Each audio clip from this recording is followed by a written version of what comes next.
야복 강의 기도라고 하는 제목으로 하나님의 말씀 선포하겠습니다. 여러분은 하나님 앞에 서임 받으시고 싶지요? 그렇다면 기도하십시오. 하나님께서는 기도하는 그 사람을 하나님의 파트너로 여기십니다. 같은 왕이라도 사울과 다윗은 달랐습니다. 사울은 권력을 가지고 그가 망한 인생 살았습니다만은 다윗은 그 권력을 가지고 하나님 영토 확장을 위하여 크게 쓰임받았습니다. 차이가 어디에 있습니까? 사울은 자신의 지혜로 자신의 왕국을 만들고자 했습니다마는 다윗은 하나님 주신 능력, 기도로 인한 하나님과 연결되어 있는 그 사랑으로 하나님 나라 영토 확장을 위해 쓰임받았습니다. 다니엘을 보십시오. 다니엘이 총리라서 우리에게 기억으로 남아있는 사람이 아닙니다. 그의 일생이 기도의 일생이었기 때문에 위대한 존귀한 사람이 되었습니다. 청소년 시절에도 늙었을 때에도 그는 기도했습니다. 그는 왕궁에서도 기도했고 또 감옥에서도 기도했습니다. 바벨론 통치하에서도 기도했고 페르시아 통치 시절에도 그는 기도했습니다. 기도를 빼고 다니엘을 생각할 수 없습니다. 기도하는 사람을 하나님께서 소중히 여기십니다. 기도하는 사람에게는 영적 권위가 있습니다. 마귀도 그 앞에서는 벌벌 떱니다. 고상한 향기 나는 품격이 있는 것이지요. 오늘 창세기 32장은 야곱이 외삼촌 라반의 집을 떠나 고향으로 돌아갈 때의 일입니다. 야곱이 20년 만에 귀한 길에 올랐으나 갑작스런 위기가 다가왔습니다. 형 에스가 군사 400명을 이끌고 자기에게로 다가오고 있다고 하는 것입니다. 영국의 여우굴에 들어가서 무신론자는 없다라고 하는 속담이 있습니다. 무슨 이야기냐면은 사람이 여우굴에 던져졌을 때에 수많은 여우들이 달라들기 시작합니다. 그런 상황에서 하나님 나를 도와주세요 라고 기도하지 않을 사람은 없다고 하는 이야기입니다. 오늘 본문의 야곱이 마치 여우굴에 던져진 사람처럼 야곱이 큰 위기를 겪게 되었습니다. 야곱은 형 에스의 복수로 죽을지도 모를 큰 위기에 처한 것이지요. 우리 인생 중에도 갑작스런 사건을 통하여 갑작스런 위기에 직면할 수 있습니다. 그럴 때 어떻게 하시겠습니까? 감사하게도 우리가 읽는 이 성경 속에는 위기 속에 위기 극복을 할 수 있는 해결책이 숨어 있습니다. 야곱이 절체절명의 순간 그는 기도했습니다. 그러면 야곱이 위기 앞에서 한 기도는 어떤 기도였을까요? 첫째, 탐심을 버린 기도였습니다. 13절입니다. 야곱이 거기서 밤을 지내고 그 소유 중에서 형 에서를 위하여 예물을 택하니. 왜 이것이 탐심을 버린 기도냐 하면은 야곱이 살아왔던 그 삶을 우리가 돌아보면 이해가 되실 겁니다. 야곱은 탐심으로 가득 찬 인생을 산 사람입니다. 태어날 때부터 치지 않으려고 형 에스의 발꿈치를 잡고 태어났습니다. 그래서 그 이름의 뜻이 발꿈치를 잡은 자 야곱 그렇게 되었어요. 또 그는 형 에스의 장자권과 축복권을 탐하여서 수단과 방법을 가리지 않고 자기 것으로 만들었습니다. 영적 차원에서 장자권과 축복은 구원과 연관이 있기 때문에 반드시 그리해야 했습니다만은 우리가 인간적으로 육적인 관점에서 그것을 바라보면 탐심에 가득 찬 사람이라 할 수 있습니다. 외삼촌 라반의 집에서도 야곱은 변하지 않았습니다. 야곱과 라반 둘 다 좀 더 많은 가축을 얻기 위하여서 온갖 편법을 쓰며 서로 속고 속이는 그런 추태를 벌이게 됩니다. 생각해 보십시오. 이런 삶을 살았던 야곱이 형 에서를 위하여 자신의 재산을 떼어서 선물로 보낸다. 얼마나 어려운 일이었겠습니까? 그래서 오늘 이 이야기는 탐심을 버린 그런 기도가 되는 겁니다. 얼마나 많은 소유를 보냈는지 한번 보실까요?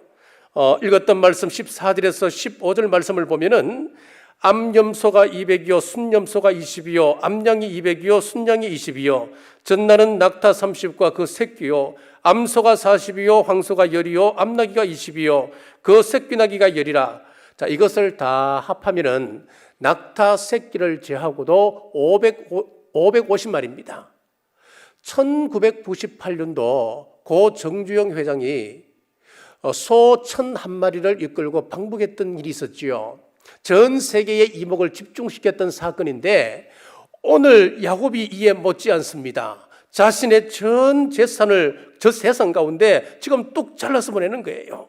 사랑하는 여러분, 작년부터 불어닥친 코로나의 위기 앞에서 우리는 자신을 바라볼 수 있는 지혜가 필요합니다.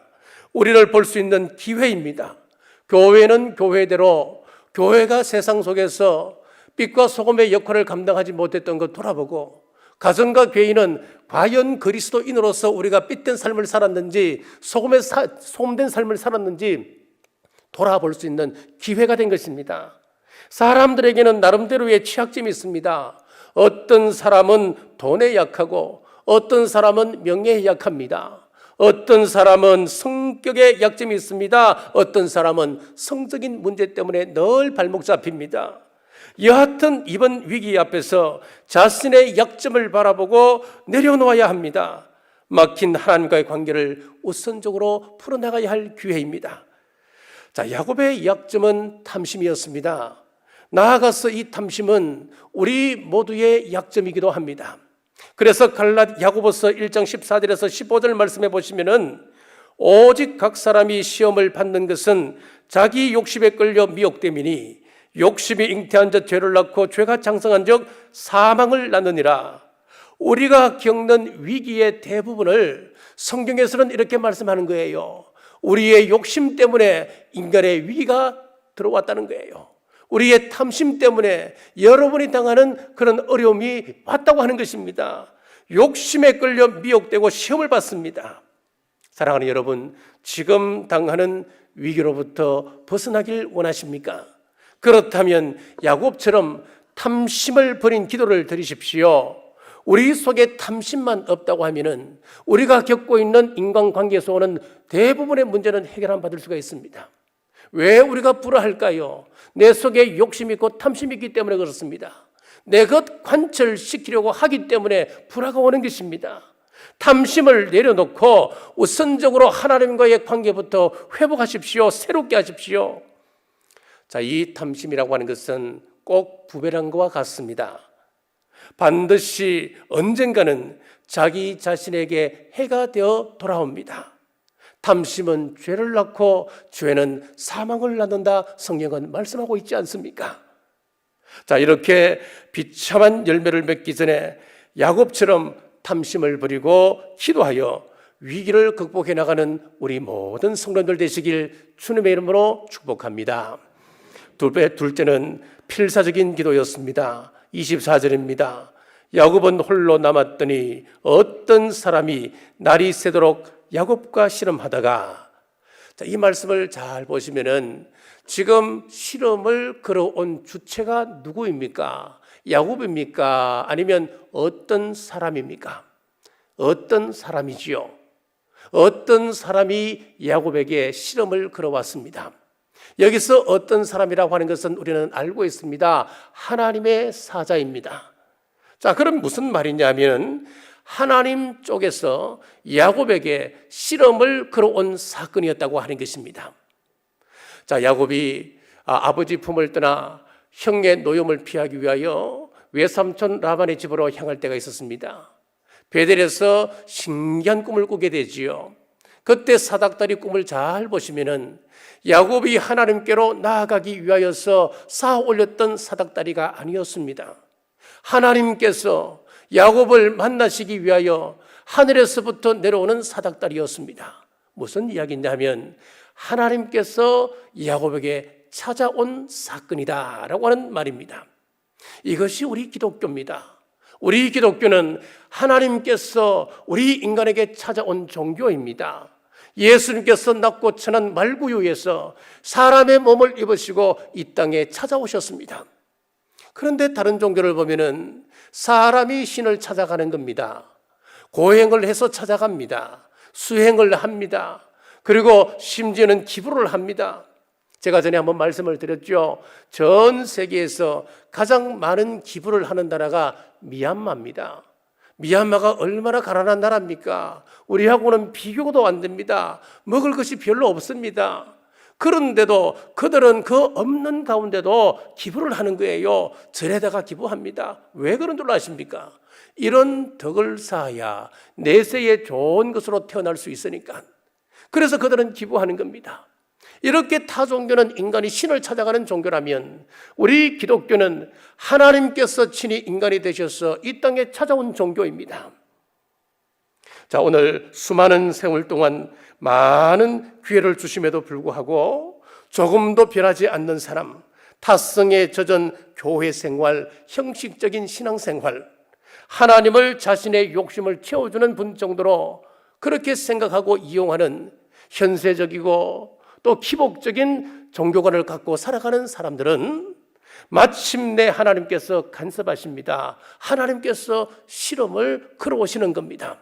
이때라도 우리가 그 하나님 붙잡으셔야 됩니다. 여기서 실험하다라고 하는 원어는 먼지를 일으키다, 꼭 붙잡다, 껴안다 그런 뜻을 가진 단어에서 왔습니다.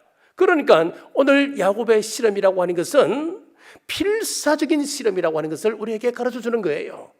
사랑하는 여러분, 야곱처럼 인생에 갑작스러운 위기가 닥쳐왔을 때에 기도하십시오. 야고보서 5장 13절에 보면 너희 중에 고난당하는 자가 있느냐? 그는 기도할 것이요. 고난 앞에 기도하라 말씀하고 있습니다.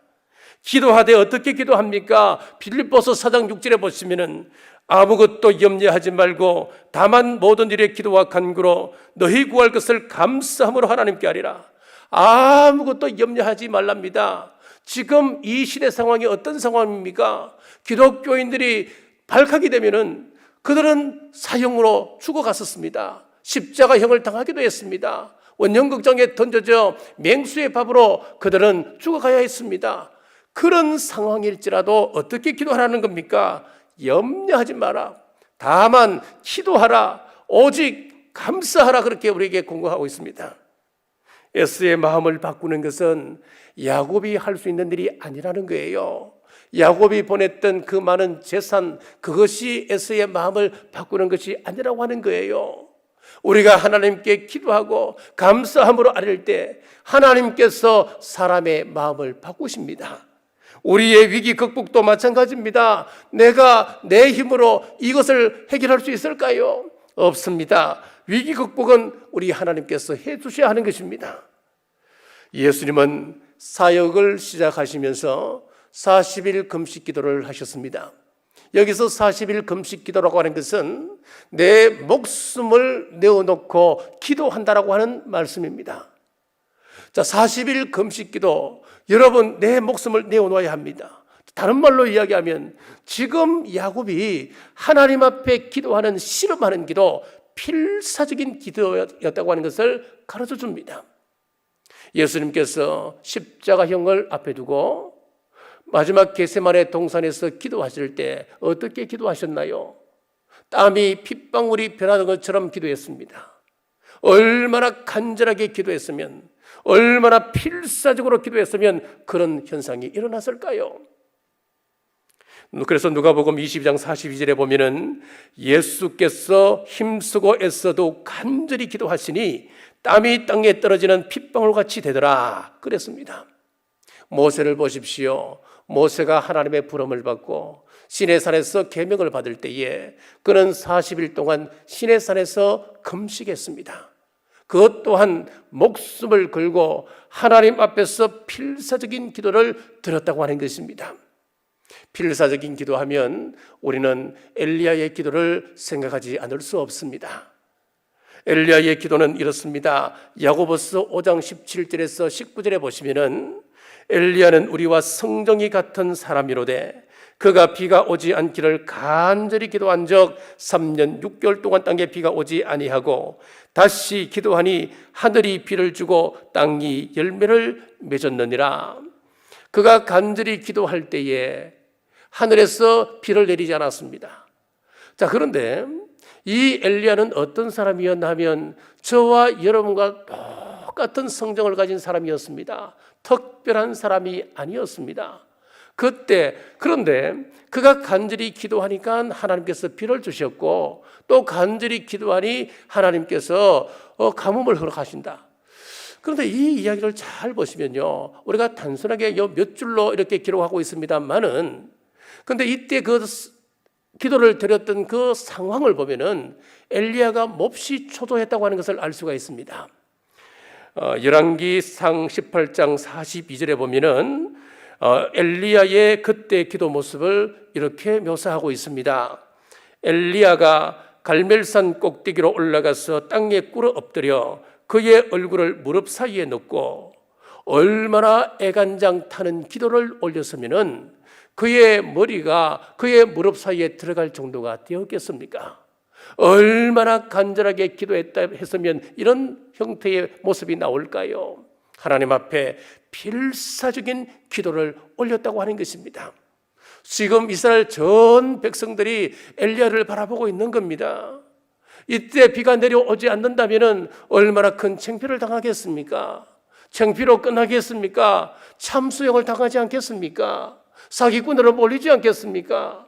하나님은 이스라엘 백성들 사이에서 완전히 사라진 존재가 되고 마는 것입니다. 그러니까 이 엘리야가 기도하는데 필사적으로 기도하는 것입니다. 사랑하는 여러분, 위기를 맞았습니까? 세상 모두 위기라고 호들갑 떨고 있습니다만 기도하는 사람에게는 아무리 큰 위기라 하더라도 문제가 아닙니다. 우리가 당한 위기 앞에 문제와 씨름하지 말고 야곱이 야복강에서 하나님을 향하여 필사적인 기도를 드렸던 것처럼 하나님께 기도하십시오. 그리할 때 반드시 응답의 은혜가 있음을 믿으시길 주님의 이름으로 축복합니다. 셋째는 자기가 부서지는 기도였습니다. 25절입니다. 자기가 야곱을 이기지 못함을 보고 그가 야곱의 허벅지 관절을 치매 야곱의 허벅지 관절이 그 사람과 씨름할 때에 어긋났더라. 자, 우리가 읽었던 한글 개역 개정을 보면은 쳤다 그렇게 기록되어 있잖아요. 어떤 사람이 야곱의 허벅지 관절을 쳤다 그렇게 기록되어 있어요. 그런데 NIV 성경을 비롯한 영어 성경을 보면은 이 쳤다라고 하는 이 단어가 터치 이렇게 되어 있어요. 자, 그러면은 우리가 생각하는 쳤다, 히트 이런 거하고 좀 다르잖아요. 굉장히 어떤 물리적인 힘을 가한다 그런 우리 어감입니다. 그런데 영어 성경의 터치라고 하는 것은 그런 의미가 아니에요. 살짝 손을 댄다, 가만히 손을 댄다 그런 뜻이거든요. 그렇습니다. 그냥 살짝 만졌을 뿐인데 허벅지 관절이 어긋났습니다. 허벅지 관절이 어긋났다고 하는 것은 어떤 의미일까요? 허벅지 관절은 자기 힘을 이야기합니다. 그러니 허벅지 관절이 어긋났다고 하는 것은 자기 힘, 자기 육이 부서진 것입니다. 여러분에게 어떤 위기가 있습니까? 건강의 위기입니까? 가정의 위기입니까? 요즘 코로나로 인해서 얼마나 어려움을 겪습니까? 특히 경제적 어려움은 말도 못하겠습니다. 경제적인 어려움이 여러분에게 왔습니까? 아니면 관계에 문제가 왔습니까? 젊고 건강할 때는 혼자 힘으로 이 세상을 살아가는 줄 알고 착각에 빠져 살았습니다. 그러나 하나님께서 우리의 허벅지 관절을 살짝 터치만 해도 어긋날 수밖에 없습니다. 31절 보십시오. 그의 허벅지 다리로 말미암아 절었더라. 관절이 상하면 혼자 힘으로 제대로 걸을 수가 없는 것입니다. 내 주머니에 돈이 있기 때문에 하나님을 의지하지 않던 사람이 실패를 경험합니다. 능력이 있음으로 해서 지키도 하지 않았던 사람이 자신의 한계에 부딪히기도 합니다. 바로 허벅지 관절이 어긋나는 순간입니다. 야곱은 허벅지 관절이 어긋나는 순간, 이제 내 인생의 끝이 왔구나 깨달은 순간 하나님을 붙들었습니다. 이제 내가 의지할 분은 하나님 한 분밖에 없습니다. 하나님 없이 못 삽니다. 내 주 없인 저는 살아갈 수가 없습니다. 주 없인 살 수 없습니다. 고백하게 되었습니다. 26절을 보십시오. 그가 이르되 날이 세려하니 나로 가게 하라. 야곱이 이르되 당신이 내게 축복하지 아니하면 가게 하지 아니하겠나이다. 자, 이때 상황을 호세아 선지자는 이렇게 말씀하고 있습니다. 호세아 12장 4절입니다. 천사와 겨루어 이기고 울며 그에게 강구하였으며 라고 기록하고 있습니다. 천사와 밤새 실험했습니다.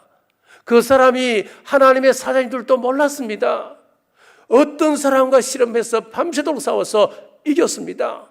그러면 눈물을 흘리고 감격해하며 만세를 부르고 환호를 질러야죠. 그런데 왜 울며 간구했겠습니까?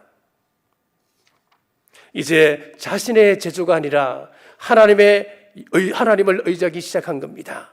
간사한 자기의 꾀, 자신의 수단이 아니라 하나님의 도움을 요청하기 시작했다고 하는 말씀입니다. 사도 바울도 다메섹 도상에서 예수님을 만나기 전까지는 참 도도한 사람이었습니다. 얼마나 가문이 좋았습니까? 얼마나 똑똑했습니까? 참 많이 배웠습니다. 그리고 이스라엘 사람으로는 더 드물게 로마 시민권을 가지고 있었던 사람이기도 했습니다. 하지만 다메섹 도상에서 꼬꾸라진 이후에 더 이상 자기가 없었습니다. 그 후 다윗은 이렇게 고백할 수밖에 없었습니다. 갈라디아서 2장 20절입니다. 내가 그리스도와 함께 십자가에 못 박혔나니 그런즉 이제는 내가 사는 것이 아니요 오직 내 안에 그리스도께서 사시는 것이라. 이제 내가 육체 가운데 사는 것은 나를 사랑하사 나를 위하여 자기 자신을 버리신 하나님의 아들을 믿는 믿음 안에서 사는 것이라. 자기가 부서졌습니다. 사도 바울의 허벅지가 어긋나게 된 것입니다. 결국 하나님 앞에 손을 들고 하나님, 이제 제 속에서, 이제 내 안에서 예수 그리스도께서 사십니다 라고 고백했습니다. 마찬가지로 야곱이 실험한 결과 그의 인생이 변하기 시작했습니다. 27절입니다. 내 이름이 무엇이냐? 그가 이르되 야곱이니이다. 울며 축복해 달라고 하는 그 사람을 향해서 네 이름이 무엇이냐? 하나님의 사자가 묻습니다. 하나님의 사자가 야곱의 이름을 몰라서 묻겠습니까? 야곱의 이름도 모르고 야뽕 가까이에 왜 찾아왔겠습니까? 알고 있어요. 그런데 야곱의 이름을 묻는 이유가 있습니다. 야곱이라고 하는 말은 발꿈치를 잡았다라고 하는 뜻 외에 약탈자, 사기꾼이라고 하는 뜻도 가지고 있습니다. 제 이름의 뜻처럼 사기꾼으로 살았습니다. 약탈자로 살았습니다. 도둑질하며 살았습니다. 제 이름이 야곱입니다. 스스로 고백하게끔 하십니다. 28절입니다. 그가 이르되 내 이름을 다시는 야곱이라 부를 것이 아니요 이스라엘이라 부를 것이니 이는 내가 하나님과 및 사람들과 겨루어 이겼음이니라. 이제부터는 내 이름을 야곱이라 하지 말고 이스라엘이라 부르라.